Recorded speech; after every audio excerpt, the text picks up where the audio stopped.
एक नए डिफरेंस में आपका स्वागत है। जो डिफरेंस हमारा फॉर्मल सेक्टर और इनफॉर्मल सेक्टर के बीच में होने वाला है, ठीक है। जरा से पॉइंट्स है, सिर्फ आपको मैं 5 पॉइंट दे रहा हूँ। बन ज्यादा सकते थे, 7-8 पॉइंट बन रहे थे, बट मैं आपको 5 पॉइंट दे रहा हूँ। पांचों आप पढ़ लो, आसान से पॉइंट्स सारे, ठीक है ना। फॉर्मल सेक्टर क्या होता है और इनफॉर्मल सेक्टर क्या होता है। सबसे पहले मीनिंग की बात कर लेते हैं।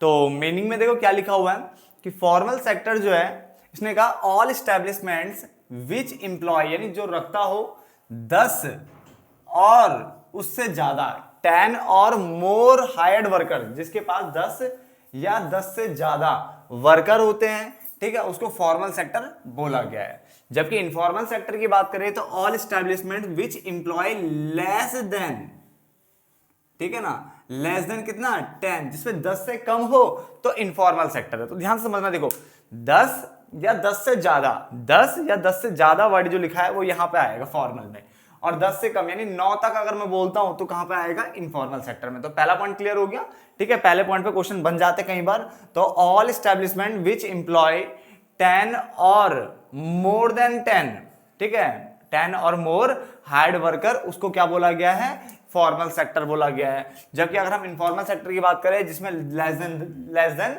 10, 10 से कम जो बंदे होते हैं, ठीक है, वर्कर होते हैं।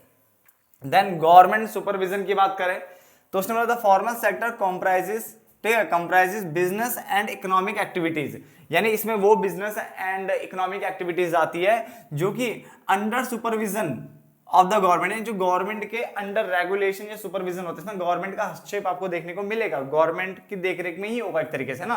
तो उसने बोला द फॉर्मल सेक्टर कॉम्प्राइज, यानी फॉर्मल सेक्टर में वो सारे स्टैब्लिशमेंट, वो सारी इकोनॉमिक एक्टिविटीज आती है जो कि क्या, that are under supervision of the government. जबकि यहाँ पे लिखा है इनफॉर्मल सेक्टर जो होता है वो कंसिस्ट करता है उन वर्कर्स को, उन एंटरप्राइजेस को, उन बिजनेस को दैट डू नॉट कम, ठीक है ना, डू नॉट कम, ठीक है ना, do not come under the regulation of the government, यानी गवर्नमेंट के रेगुलेशन में, गवर्नमेंट के सुपरविजन में ये नहीं आता है। इस तरह से पढ़ सकते हैं, ठीक है ना।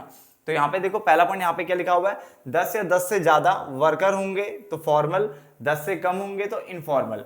इसमें जितने बिजनेस एक्टिविटीज है, इकोनॉमिक एक्टिविटीज है, वो गवर्नमेंट के सुपरविजन यानी उनके रेगुलेशन में आते हैं।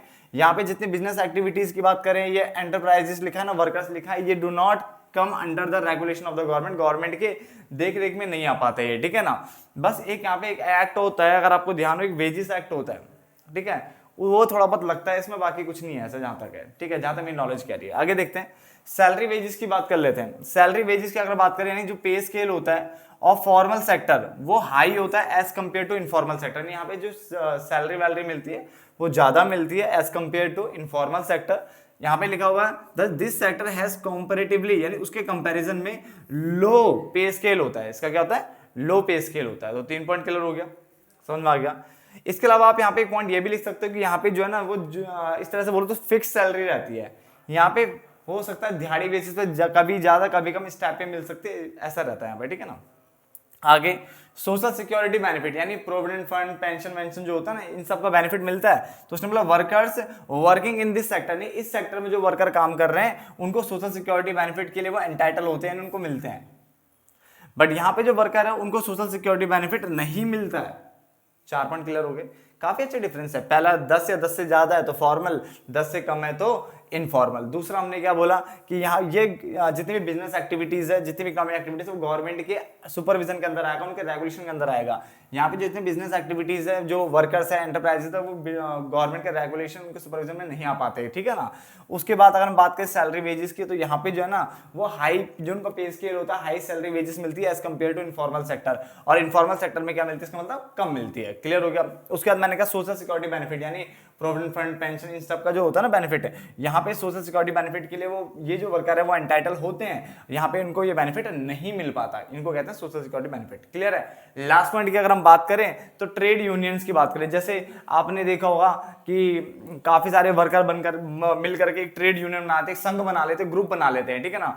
तो उसने बोला the workers in the formal sector, formal sector में जो वर्कर होते हैं उनको राइट टू फॉर्म, यानी वो बना सकते हैं, फॉर्म मतलब बनाना, right to form trade union, वो ट्रेड यूनियन बना सकते हैं। क्यों, टू प्रोटेक्ट देयर इंटरेस्ट, ताकि वो अपने हितों के लिए, ठीक है ना, मतलब वो जो भी इनको हड़ताल करनी, जो भी करना, मतलब हितों के लिए आगे बढ़ा सके अपने आप को, मतलब जोर शोर से हड़ताल करनी है, जो मर्जी करनी है, ठीक है, एग्जैक्ट पॉइंट मेरे अब ये आ नहीं रहा है, ठीक है। तो उसके लिए क्या कर सकते हैं, वो ट्रेड यूनियन बना सकते हैं, संघ बना सकते हैं हितों की रक्षा के लिए, है ना।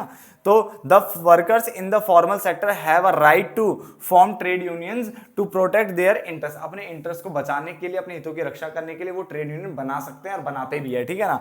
जबकि the worker in the informal sector, informal sector में जो वर्कर काम कर रहे हैं फैक्ट्रीज एंड ऑल में, ठीक है, हैव नो सच राइट, ऐसा कोई राइट नहीं होता कि वो फॉर्म करे trade union, trade union form करने का कोई राइट है ही नहीं यहाँ पे, ठीक है। टू प्रोटेक्ट देयर इंटरेस्ट, अपने इंटरेस्ट की रक्षा करने के लिए यहाँ पे वो क्या नहीं कर सकते, ट्रेड यूनियन नहीं बना पाते।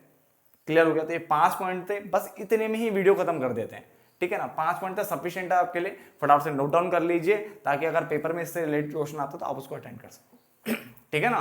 तो फिर मिलते हैं फिर एक नई वीडियो में, तब तक के लिए धन्यवाद दोस्तों, ठीक है, फटाफट से नोट डाउन कर लीजिए।